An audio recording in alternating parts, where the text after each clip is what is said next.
Welcome to Chronicle Corner.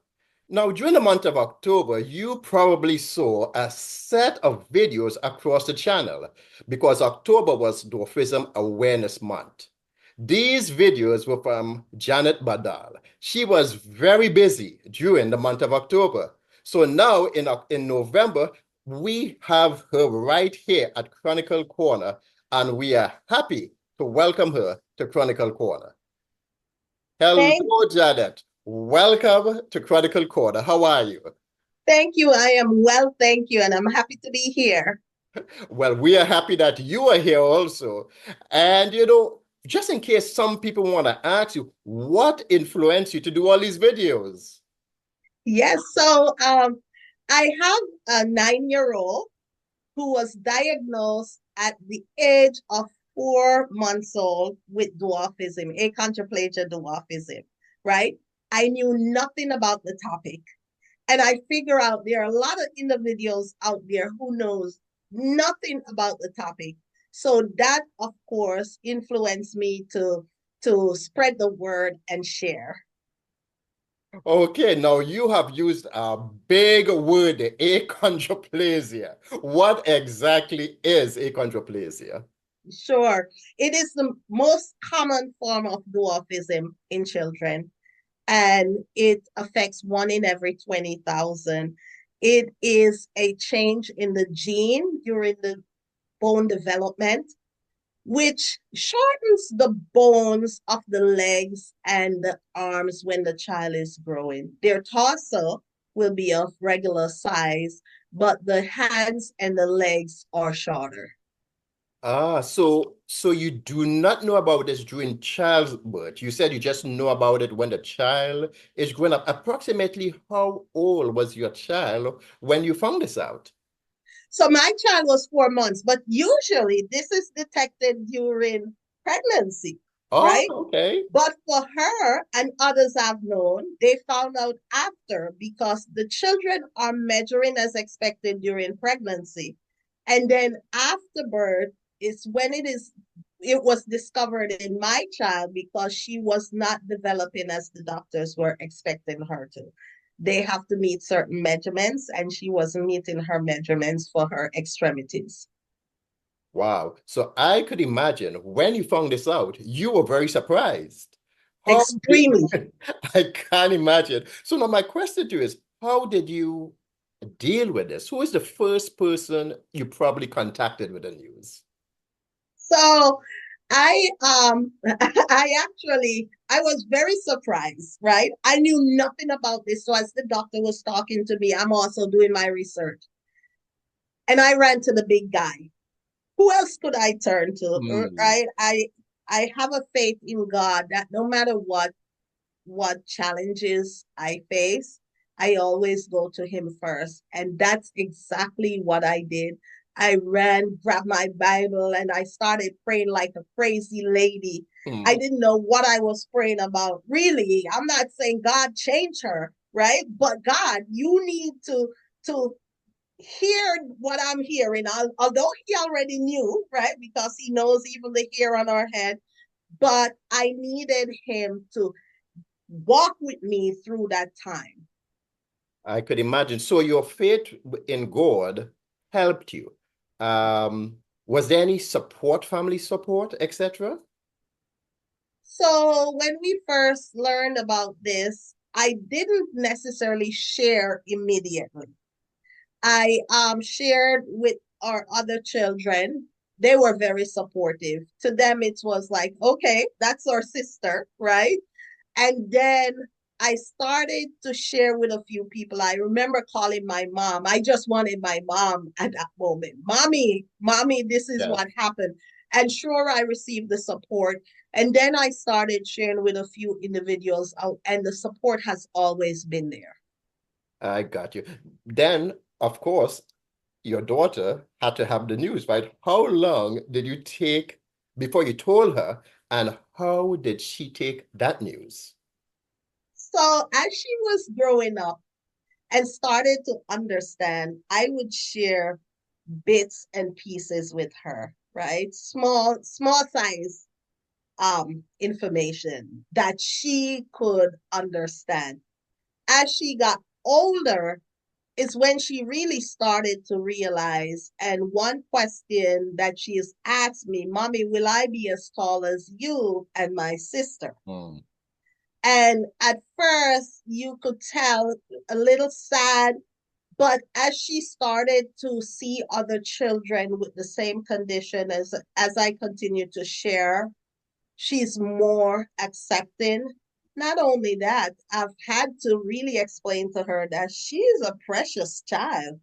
God will allow her to grow as much as He wants her to grow, but you are precious because you're fearfully and wonderfully made.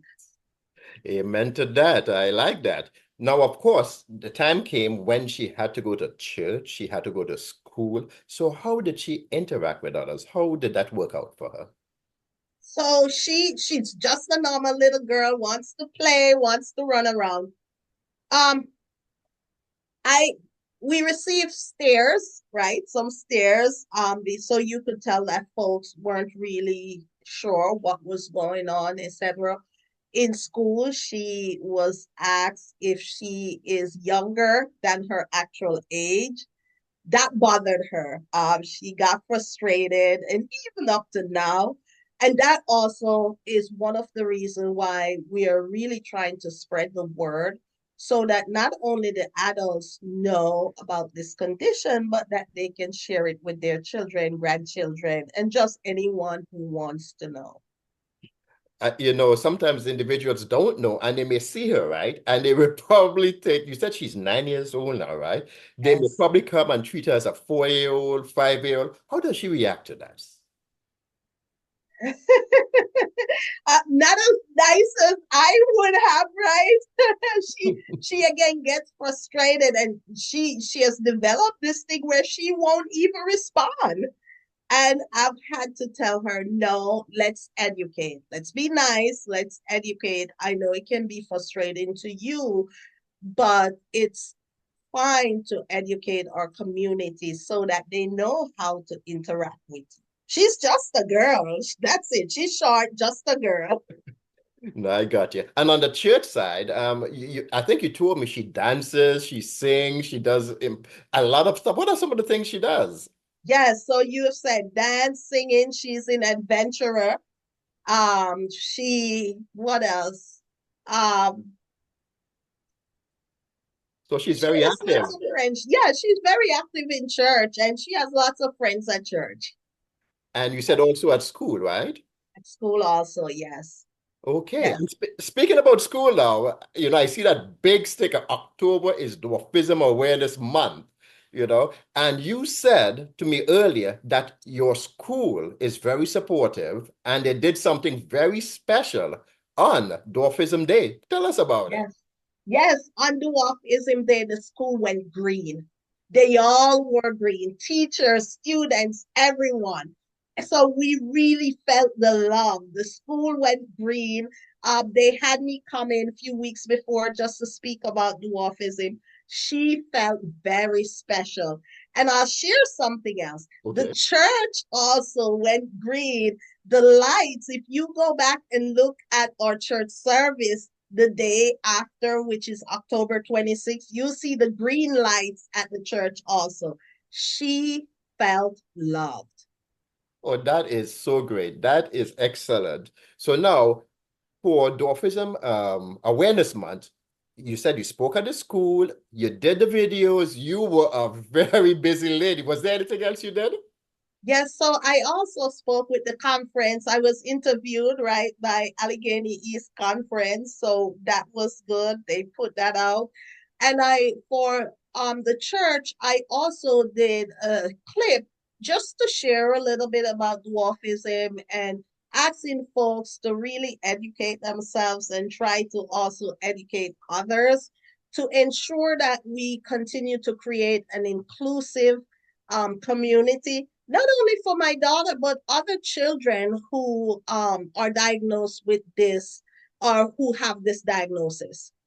Okay, so now we spoke about your daughter, we spoke about dwarfism. Now, just in case anyone wants to say, well, I'm seeing this Janet Baddol. Who is this lady? Who is Janet Baddol? What would you say? I would say I am just a mother advocating for my child. Exactly. And that is it. Now, during the process, were there any negative effects? I know, as you said, people stared and there were, different things, but were there anything you call negative effects? I remember one day we were in a store and I met someone and she came over and she used a word that is derogatory, right? Growing up, that was the word that was used to describe or to refer to little people. She used the derogatory word, and I had to share with her, no, you should not use that word. The term is little people. So we've encountered that. We have encountered medical issues also.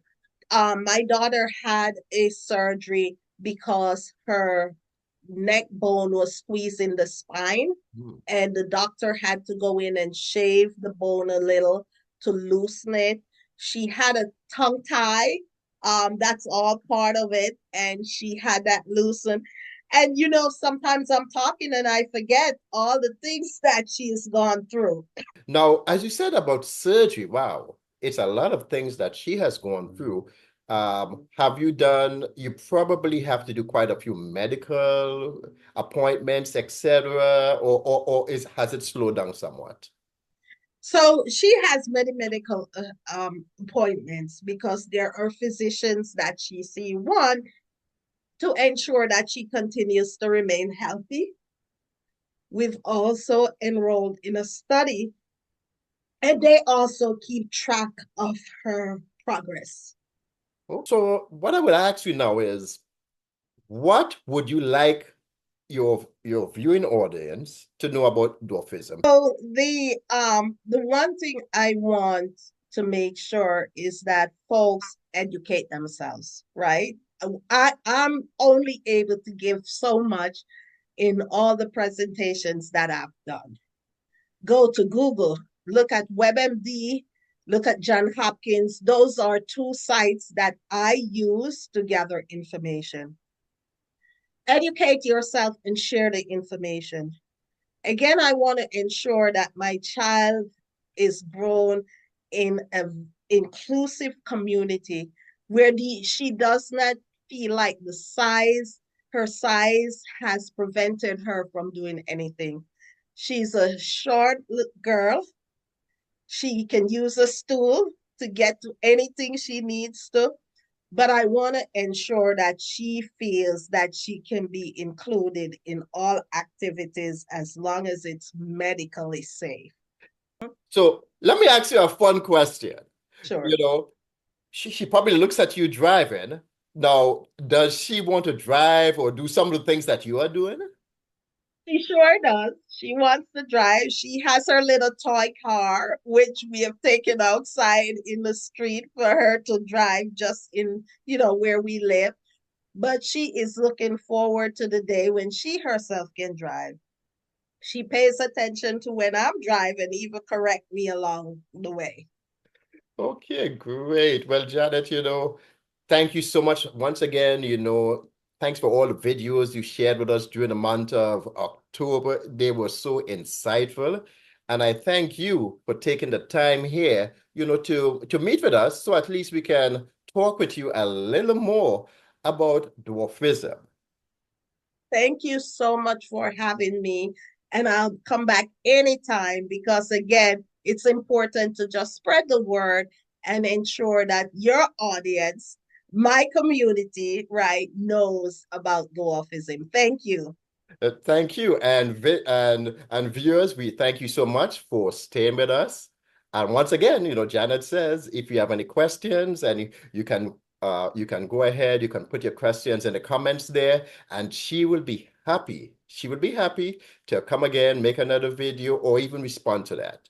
So at this time, we say goodbye to you and welcome again to Chronicle Corner. Thank